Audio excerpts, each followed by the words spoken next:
The Icons of Real Estate Podcast. Are you ready to learn the proven money-making secrets from top-producing icon agents? Ready to skyrocket your business? This podcast is for you. Tune in every week with your host, Tomasz Fonseca, and find out how to implement proven strategies to 10 times your business. From $3 million to $30 million in just 12 months. Brought to you by the Masters at Real Estate Marketing, Arter SEO.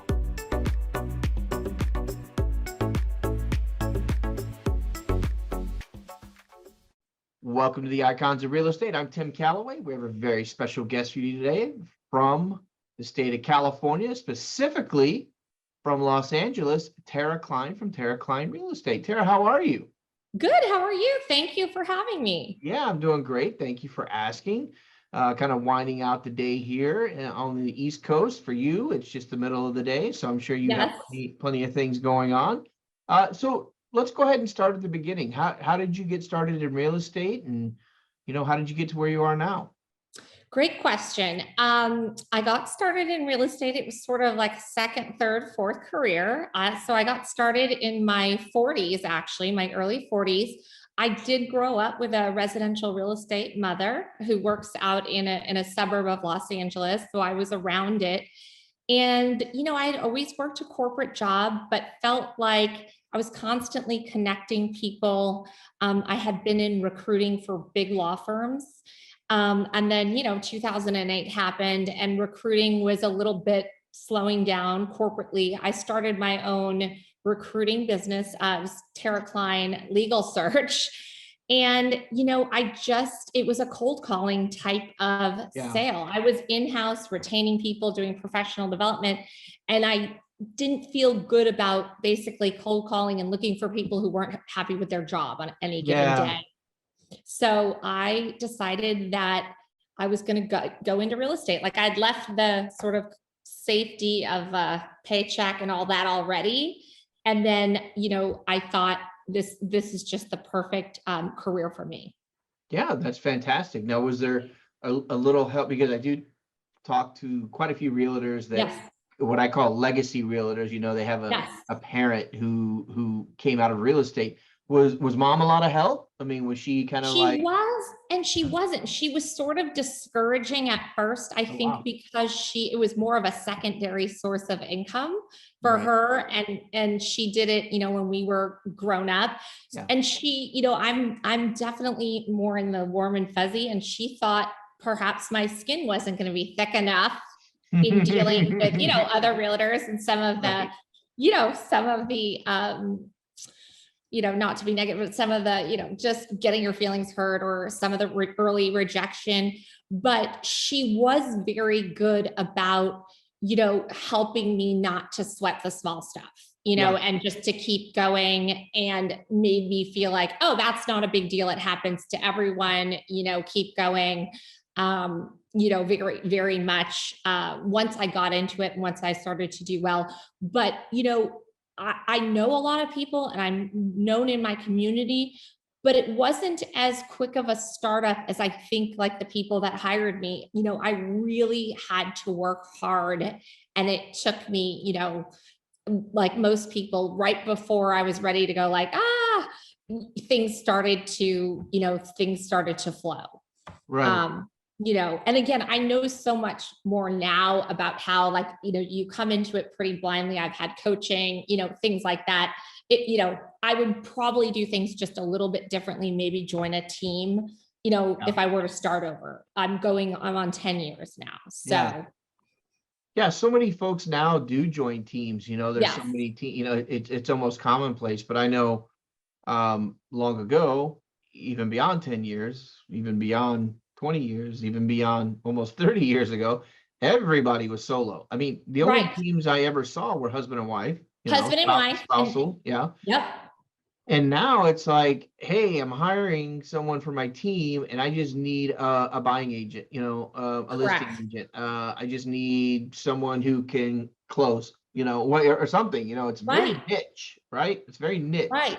And we're moving more towards like where people are running their teams almost like a corporation. And, and I'm sort of, I go back and forth myself with that, but they're almost hiring people so they don't interface with the client. They're the person, they're the person on TikTok, they're the person, going out and getting, and then they have a whole team of people. But, when I think about that for me, like the client part of it for me is my favorite part, so I'd like to grow into more of a team, but it would be more of like a partnership type thing, because I would still want a lot of interaction with my clients on a daily basis. Yeah, and not to wade too much into it, but I do believe it's because so many, including yourself, I'm sure, so many realtors consider themselves entrepreneurs. You really are. You're it's your own business. And there's a few playbooks out there, and maybe whoever your house is that you work with, may have a playbook to go by, or someone in your office. Ultimately, at the end of the day, it's your business. And if you want to hire 50 people to make it happen, you hire 50 people to make it happen. And I think that's why. And I think a lot of realtors really feel like, okay, I'm going to run this like a business, and everybody's going to do something different. And I'm at the top here, and I'm the face of the company, like you said. So yeah, and everybody's different. I would prefer the solopreneur route. Yeah, I could still run it like a business, but I'm okay with me being out there showing, listing for sure. So, and it's what you net. It's what you net. If you have it's also like at the end of the day, like it's what you net. And it's a lot of pressure, again, it would be the pressure of like having to produce more business for somebody else's life and their family would be a lot of pressure. And I'm not sure, I want to have to make a couple $100,000 a year, to worry about somebody else. Tara, what are you talking about? You're in LA. It's only one sale. Yeah, exactly. Like it is. My best year and my worst year is, can be 10 houses, depending on the price. Isn't that crazy? Yes. Yeah. Well, I mean, we're like that in some parts of Florida. And just like California, you have, your pockets of 1.5 and up onlys, and then you have your pockets of 20 million in onlys. Then you have Stockton. No, I'm kidding. Real true. Or like I'm in a small coaching group, and you look at someone selling in Coral, I'll use Florida as an example. You look at someone selling in Coral Gables or Palm Beach, and then I look at Janet, my counterpart in Tampa, who does 90 transactions a year. Right. It's crazy, right? Yes. The Palm Beach realtors, and this is not about me, nor is it about Palm Beach. This is all about you, but you brought it up. Palm Beach realtors are much like what probably you see a lot of, they are like, oh, you're moving to the island? Who do you know? Okay. Do you have 20 million at least? Okay. Because I'm the realtor here in town and I can't live here. And, it's just a really funny, it's just funny. That's all. And I watch how they market, and I watch how they do things, and I chuckle a little bit because most of them are 50 to 60 plus. I'm over 50, but most of them are my age or above. Yeah. And so they're real old school, it's like, no, I don't want to be on social media. No, I don't want to be, Their clientele doesn't want even their photos, I'm sure, even a smidge of their house on social media or anything. They really do kind of have to be secret agents. They are secret agents for sure. They won't even tell me who they're listing a house for. Now I did get told, Gwen Stefani, one of them told me about Gwen Stefani buying a house. That was fun. Didn't matter to me because I'm like, well, not like I'm getting invited over, Blake Shelton might invite me over. Right, exactly. Not Gwen. But you guys do get a lot of people, I will say, in the last couple of years, several of my listings have been people who've, left California for Florida or Arizona, or other places, Nevada. For sure. I mean, there's definitely a little bit of a migration this way. There always has been a migration from the East Coast, but now we're seeing a little bit of West Coast. So tell me now, so we talked about how you got started a little bit, and then, you really got the ball rolling and you're moving. So here we are today. How do you produce business today? I mean, what is your modus operandi as far as getting out and meeting people? Is it boots on the ground, or is it? It is boots on the ground. My business, other than, is really 100% referral business. And I know a lot of people say that. I have a couple of clients that I met at open houses, but really my business, it comes from people, who it's, to sound cliche, but it comes from my sphere. It comes from past clients. And then, my broker is, Vista Sotheby's. I'm part of the Sotheby's network. So what's been great, I travel around and go to conferences. In 2020, which happened to be, COVID year, was actually my best year in real estate. I did a lot of business from referrals that came from other Sotheby's agents from outside. Wow. And vice versa. Like I've been referring, Californians or people I know in other states, connecting them with agents. And it's a great way to sort of, it's sort of like, I look at it as like passive income. I send an email. I'm like, please take care of this client. And, we could get a referral fee for making the introduction. Yeah, that's nice. But it's all, I give great closing gifts. Everybody gets a personal Christmas gift. I just babysat for one of my clients, not because they just become my friends. I was out with 2 clients, and I always have that moment of I'm introducing them to someone else, and I'm like my friend, because by the time we're socializing, they are my friends, and I'm very hands-on. Should be though, right? Yes. I mean, would you trust your enemy to show you the most expensive thing you may ever one time buy? I mean, correct. Probably a lot of your clients have money elsewhere, obviously, but that one big purchase, or maybe multiple purchases. Yeah, multiple. Yeah. I would want the person who loved me the most, platonically loved me the most. Right. To be showing me that, because to me, everybody else is, I mean, I know realtors well, and I've been in business for 30 and it's competitive. Years. Yeah. Obviously. And I understand the how it works. And I just think if I didn't understand real estate the way I did, gosh, who would I want helping me? I know people who, like, I've never, I've thought about it, but I don't do the Zillow leads, because I personally, whether it's getting my hair cut or buying a house or, buying insurance or investing money, I would always go to somebody that I know to ask for an introduction. So I kind of practice what I preach. And when people say, well, I don't want to use a friend, I'm like, who better than a friend is going to help, is going to help you. And I understand for some people it's a personal preference, but we're like the vault. We're outgoing. Most of us are outgoing people. You kind of have to be. And sometimes I feel like because we're talkative and outgoing, we're better secret keepers, and honestly, we don't even have to delve into the finances of our clients like the lender. We don't know every detail. We know what we need to know, but you need somebody who's really going to bite their arm off to get you your house, or to tell you not to buy the house. Yeah, good reference, biting your arm off. Yeah, I'm always like, I wouldn't do it for myself, but the biggest compliment I ever got from a realtor on another side of a transaction, he was like, wow, he's like, Tara, he's like, I thought you were like a sweetheart. He goes, but you turn into a bulldog when it comes to getting something for your clients. And he goes, I kind of liked it. Yeah, right? Did you make a Seinfeld reference earlier? I think I might have. Yeah, you vaulted. You made the vault. I mean, I'm 52. So I'm 52 as well. Get out of here. God, you look 20 years younger than me, I think.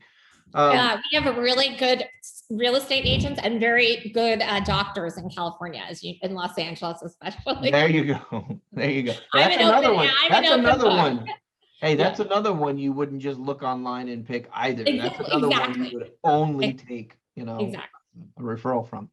Okay, so today you're building. I'm strategic about it too, like giving my network, and I keep in touch with people.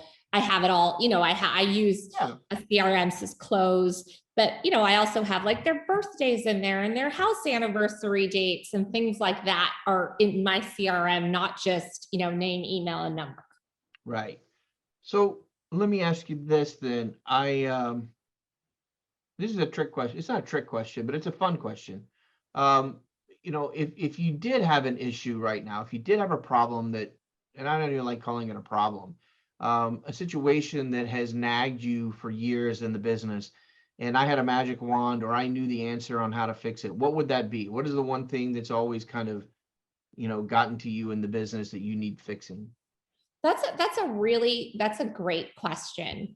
I think sometimes I would like two things. Like, look, if you're a good friend and you want to use a different realtor, just tell me, and the people that do, it really means a lot. Like if or you're a past client and you want to, your brother's cousin, your husband's cousin is now a real, just be upfront about it. Just, send an email, just say, hey, I would say that would be something just sort of, and then the other thing is just, it's an integrity business. It's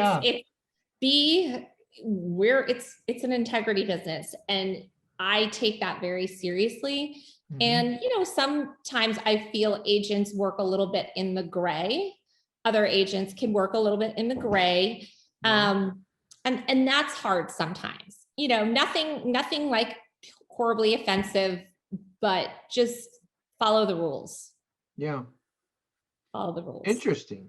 Yeah. I would hope they would. And it's nothing. Oh gosh, I'm probably getting myself in trouble. Nothing like major. No. Yeah. Just little things like if you have a list, if your listing goes into, goes under contract, it's pending, change it in the MLS, like after the deposit's due, like don't keep it as an active so that then my buyer looks and is like, it's still active. You said it's under, and I'm like, no, it's under contract. They just haven't updated in the MLS. Really just kind of dumb things like that. But they do it for reasons though. I mean, I've come across they do charlatan, you could imagine. And they're like, oh yeah, we sold that listing. And then when I find out that it had been sold 3 months before, but you wanted me to contact you so you could show me your other 5 listings. Correct. Or to get buyers. Like, screw you. Yeah. Right. Screw you. I'm never buying. Same with I have a buyer letter, look, like if you really have a buyer, send the letter. And most likely people do, but it's, when you've got a listing and your client, your seller, hands you 2 letters or forwards you 2 texts from, sometimes it's not even an actual agent. It's some kind of an automated thing. Right. We have a buyer. And then I have to call that agent and basically they're like, well, oh no, that buyer, I'm like, I can't, I do it. So I can honestly say to my client, I did call the agent back and oh no, suddenly they don't have a buyer for your property. And then I can explain, like, they probably just wanted to come in for a listing appointment, but it just takes a lot of time. Right. That would shady. They're shady, all of them. I'll say it. I'll say it for you so you don't feel bad. Yeah. There are so many good agents. There are so many incredibly talented most agents. Of them. Yeah. And the some of them, the negative experiences people have affect us all, I should say. Yeah. I used to train, and I would tell, and this is insurance and in real estate. And I always say, if you start a lie, and it's not always a lie, but let's just call it a lie, it stays a lie. True. So it may be your first month in the business, right? You could have joined a team, you could go solo. And if you start becoming a charlatan or a snake oil salesman or just trying to stab people in the back, that'll get you out quick. Yes. What is going to work? You will get your offers won't get accepted. Other agents won't want to deal with you. They won't even care. Oh wow, it's 5,000. I don't care. 5,000 more. I don't care. But I say you start acting that way, you'll stay acting that way. And so, to the young ones out there, when I say young, they could be any age, but new in the business, don't start that habit. Correct. Because you'll never end. Because you're learning constantly. And your reputation and your name is all that you have in this business. Like everything.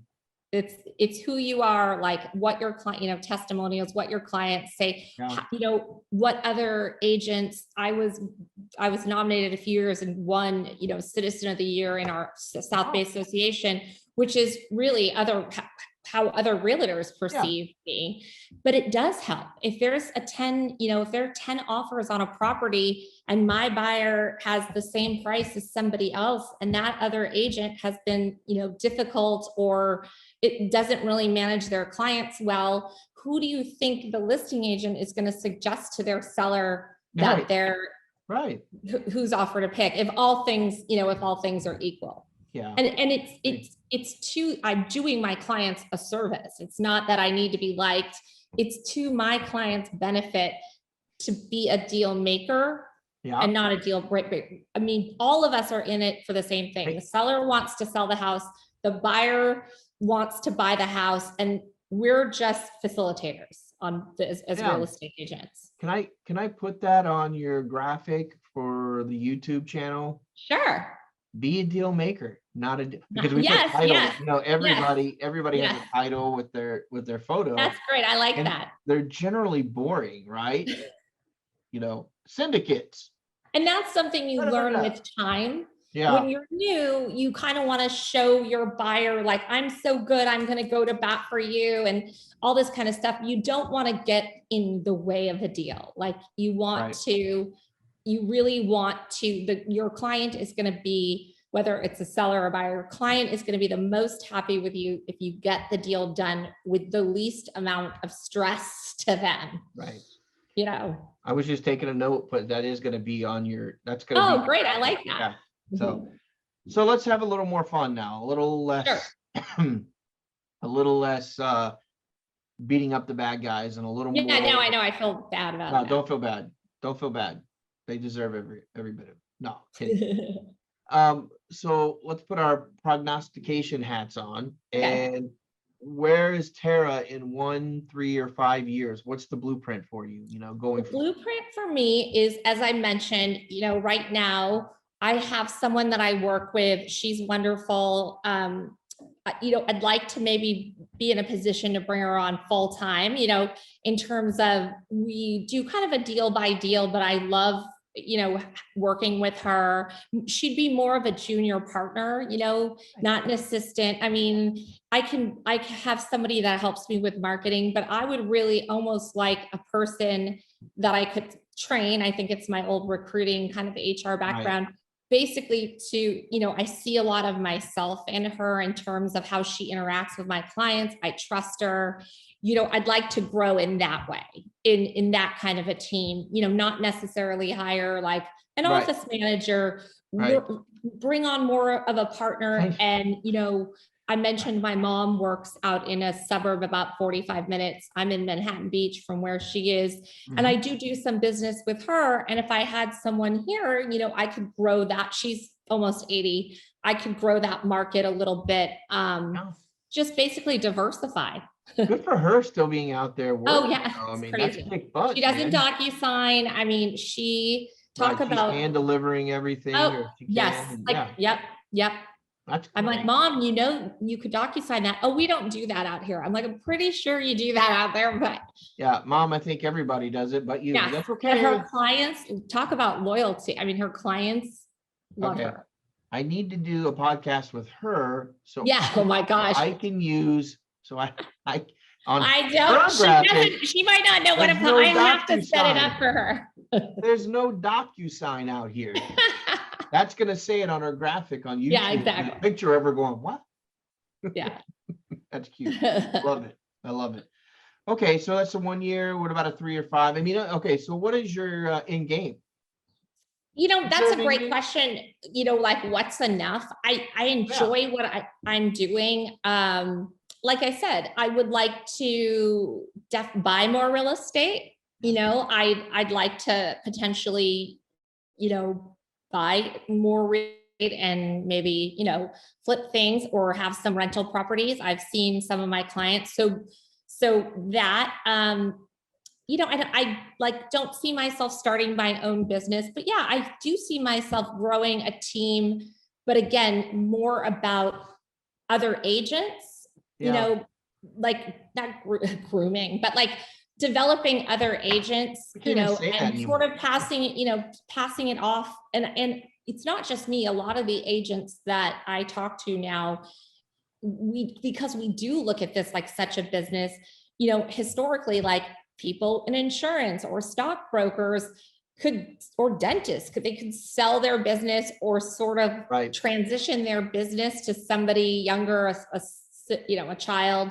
So, you know, maybe something like that so that I could always keep a hand in it. You know, I'm nowhere near retiring, but I feel like I have the grind in me for a few more years. And that's why I would really like to have somebody sort of like to pass it on to.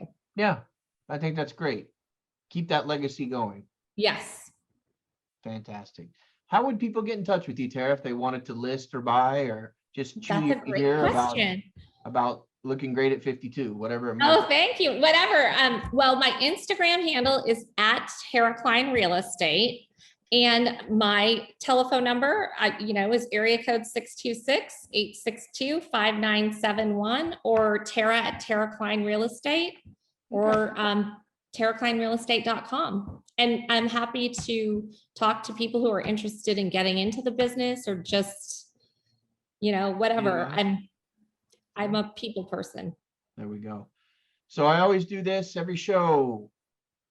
You get the last minute or so, whatever you need, and you get to talk about anything you want. It could it could be your pet, it could be your mom, it could be business, whatever's on your heart, soul, or mind, and you just feel like maybe we didn't cover it. Hey, talk about it now. Well, that's great. Well, for those of you who care, I did get married last year. So I got married at 51 for the first time. So that's a whole nother podcast and gives a lot of encouragement to people. So that's been new. I've had a lot of, we bought a house. So I was a buy, I went through it myself, in the crazy market. I did get a good interest rate. Thank God. But, that has also given me some perspective. And, I do a lot of I have a coach. I do a lot of reading, and the one book I think everyone should read, and it's called The Go-Giver. I'm not sure it's fast. I just reread it, but it's on the days where I'm like, why didn't I get this big listing? Or on the days that I need motivation, this is a great book. And it's really just about connecting with people and, coming from your heart, and the business will flow and follow. Nice. Fantastic. Great advice. Great book. Tara, thank you so much for being on the show. I look forward to catching up again at some point and see how things are going for you. That would be great. Have a great rest of the week. You too. Bye. Bye.